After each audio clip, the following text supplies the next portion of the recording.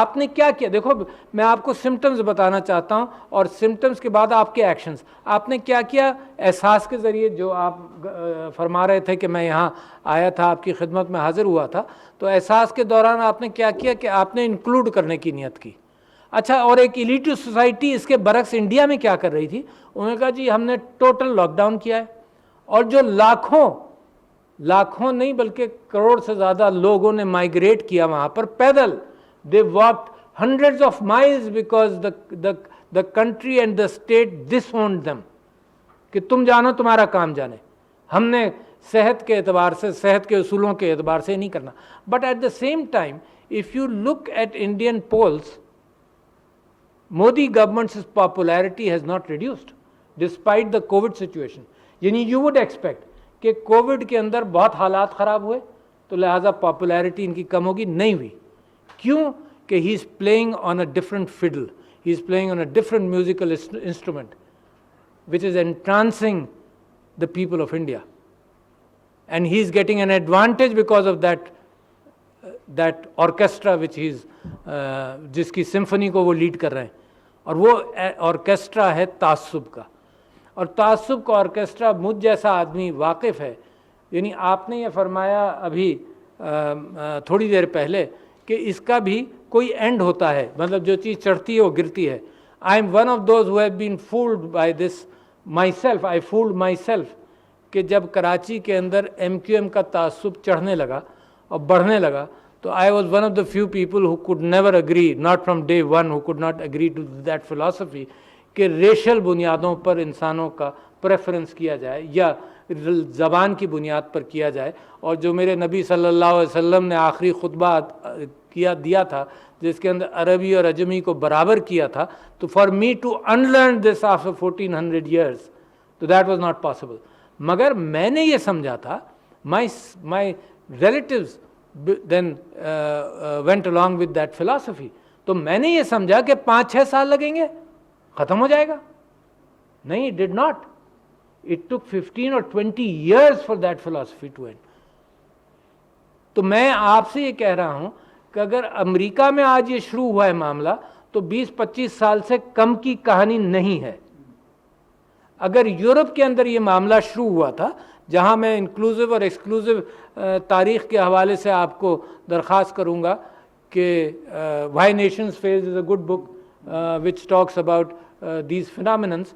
تو اس کے اندر آپ یہ دیکھیں کہ یہودیوں کو جب آئسولیٹ کیا گیا تو برلن کے اندر دا جوئش گھیٹو، برلن کے اندر جو Jewish گھیٹو was 10 yards wide and 4 kilometers long.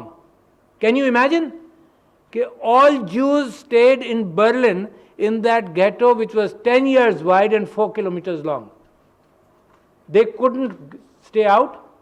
صبح کام پر جا سکتے تھے، واپس آنا پڑتا تھا. شادی کرتے تھے بغیر پرمیشن کے، شادی نہیں ہوتی تھی. بٹ کسی کو سپریس کر کے ختم تو نہیں کیا جا سکا. When the time came, they were able to rise back and do whatever they want to, and they're repeating that. یعنی آپ غازہ کو اگر آپ دیکھیں گے تو غازہ یہ تو 10 yards اور 4 kilometers long تھا. غازہ at some places is 4 or 5 kilometers wide and maybe about 20 kilometers long. اس سے زیادہ بڑا نہیں ہے. میرے خیال سے اسلام آباد سے چھوٹا ہے ہر اعتبار سے. تو لہٰذا میں آپ کے سامنے یہ کہہ رہا ہوں کہ یہ کیفیت جو ہندوستان کے اندر چلی ہے یہ چلے گی. And it's not going to end as fast as we and I would like it to end. اور اس کے ساتھ ساتھ ان کو ایک اور ذہن کے اندر ایک بات آئی ہے کہ آریہ سماج کے ساتھ ساتھ آج کا ہندوستان اپنے آپ کو تصور کرنے لگا ہے کہ it wants to become a super power. But it's a belligerent India which doesn't care about its own minorities, which doesn't care about its own neighbors. It has had poor relations with Sri Lanka, for example. And let me narrate an incident. جب میں سری لنکا بھی گھومنے پھرنے جاتا تھا کیونکہ it was cheaper to go to Sri Lanka than any country in the West. تو وہاں پر لوگ مجھ کو کہتے تھے کہ اگر کہیں تم کو کوئی ڈسٹربنس نظر آئے تو تم فوراً گاڑی سے اتر کر کہنا کہ تم پاکستانی ہو، کیونکہ اگر تم کو انہوں نے سمجھا کہ تم انڈین ہو تو یہ مار دیں گے تم کو جان سے. تو سری لنکا کے اندر بھی کچھ وہ کر چکے ہیں جس کی وجہ سے ایسی منافرت ہے. Nepal is not happy with them. Pakistan has never been happy with them. They go across Pakistan and try to establish relationships with Afghanistan and try to exploit Pakistan and Pakistan کے اندر دہشت گردی پیدا کرنے کے اعتبار سے وہاں سے بھی یہ حملہ کرتے ہیں. تو یہ جو آئیڈیالوجی ہے this is giving dividends to them. یہ جو آئیڈیالوجی ایم کیو ایم کی تھی واز گیونگ ڈویڈنڈس کے جو اردو اسپیکنگ بلاک تھا واز ووٹنگ فار دیم. تو یہ اس کو ایکسپلائٹ کرنا, یہ کہنا کہ your backs are to the wall, جب آپ کسی کو یہ کہہ دیں کہ تمہاری بیکس آر ٹو دا وال, تمہیں ایکسپلائٹ کیا جا رہا ہے اور خواب دکھائیں, تو اس کے اندر ہیومن نیچر جو میں نے آپ سے پہلے ذکر کیا کہ آپ کو انڈرسٹینڈ کرنا پڑے گا کہ ہیومن نیچر کے اندر لو, ہیٹ اور فوبیاز آر انگرینڈ.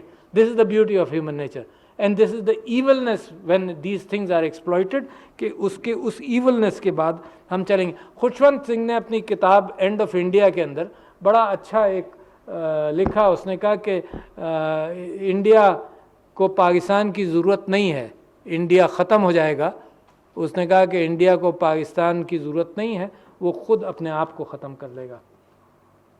ایک لڑکی ہے اے گڈ جرنلسٹ, اس نے گجرات فائلز کے اعتبار سے نام سے کتاب لکھی ہے, Gujarat files about the Gujarat massacre. Her father and I think Hare brother were killed in the Gujarat massacre. اور اس نے اس ساری چیز کو ٹریس کیا ہے کہ جب یہ باعث شروع ہوتا ہے تو ساری جوڈیشری ایکسپلائٹ ہوتی ہے.